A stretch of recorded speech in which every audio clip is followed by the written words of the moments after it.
So close to 70,000 social grant beneficiaries have not received their payments for January. According to SASSA, most of the failed withdrawals at ATMs were as a result of details that were not corresponding.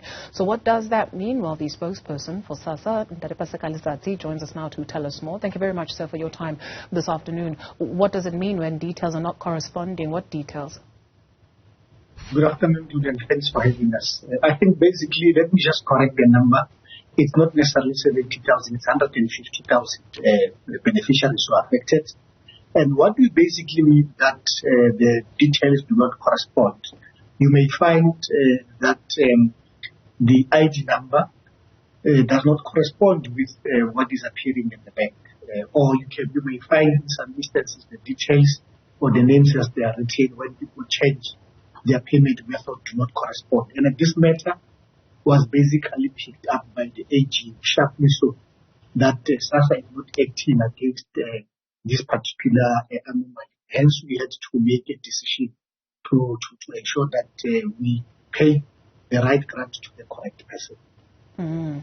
So this is something that was brought up by the AG, and by that's the Auditor General of South Africa? It was actually picked up by the Auditor General, but obviously our fraud management unit as well picked it up. That I may not mention the name of the bank here, due to that suddenly our fraud management unit, when they make an observation in terms of sampling, they realized that a number of beneficiaries flock to want to open bank accounts, especially at a particular bank of which I said I won't mention the name. And you find that obviously the scammers or the fraudsters have already identified that it is easy to move the benefits or the beneficiaries' details from one bank to the other, because we had opened that particular scheme to say people who want to move or change from one bank to the other, they are free to do so.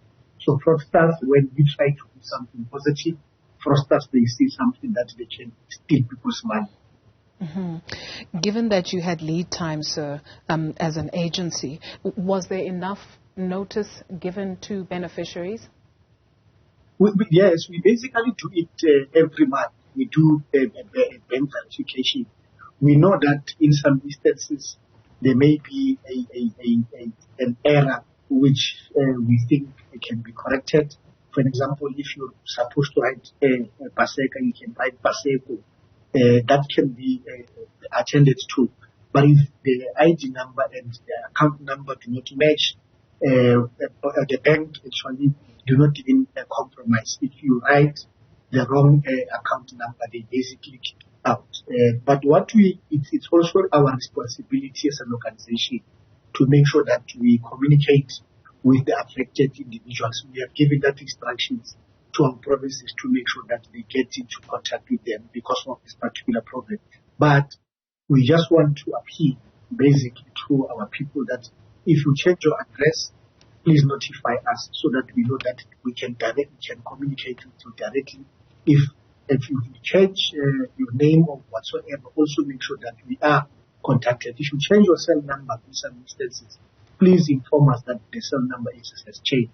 But we are careful, if you may allow me 2 seconds to explain, that we have been trying to avoid communicating using the gadgets. And the reason is you get a message similar to the message of SASSA. The only difference is that at the bottom it is a link.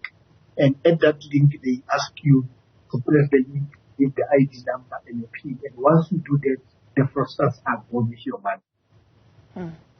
And so, Letsatsi, of the 150,000 recipients that were not paid, are you able to give us an update at this hour, at least in terms of the backlog being clear? Just how many have you managed to pay? And those who haven't received their payments, what do they need to know?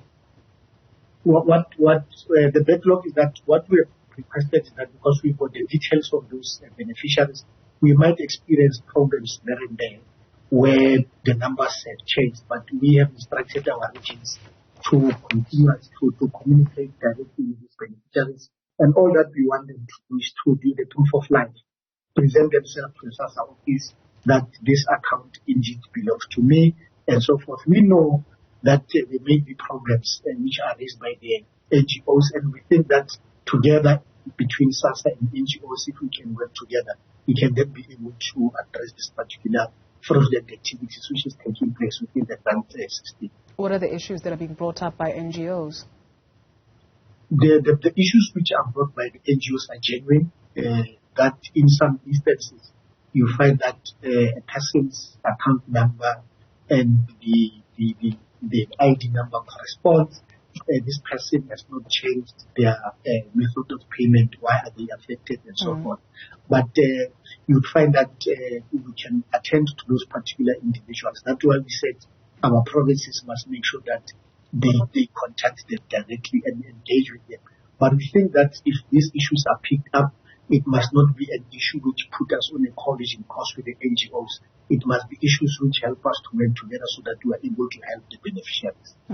In all honesty, it shouldn't put you on a coalition course with your stakeholders being the beneficiaries of these grants. And so when we take a look at the issue, essentially what we're hearing from you is that this is a fee-carrying problem as well. When you speak of this unnamed bank and you speak of beneficiaries who have not even changed their details, does this suggest that then SASSA has lost money as a result of some of the fraudulent activity that has clearly taken place? Your example of someone saying Paseka instead of Paseka, there's no way you can do that at a bank. They want your ID, don't they?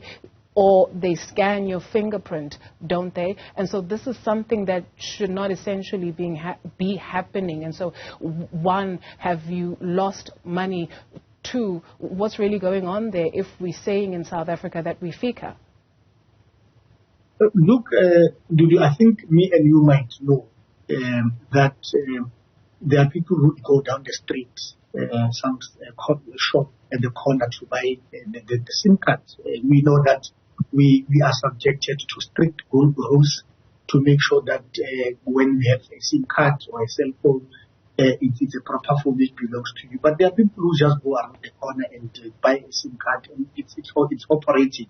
But secondly, it's very disheartening and painful to see an old person who goes to an ATM or to a retailers at the end of the month to withdraw the money. And the person stays in Gauteng and they are told that you have withdrawn the money in the Western Cape. And there are certain painful processes which an old person has to go through to make sure that they correct that. So this is intended on making sure that we cap this thing of people who try to steal the information of beneficiaries, steal their money.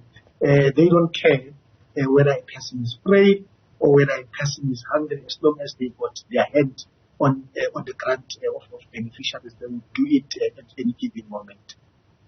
So SASSA has not lost any monies, or you are yet to count just how much this has cost you? There might be money which is not, because remember, if we pay you and you get defrauded, that is not your problem. It's a problem which SASSA has to make sure that we pay that again. But once we have gone through the processes and make the calculations, we can then be able to share those particular amounts with the public. All right. Thank you very much, sir, for your time this afternoon. Paseka Letsatsi speaks for the South African Social Security Agency.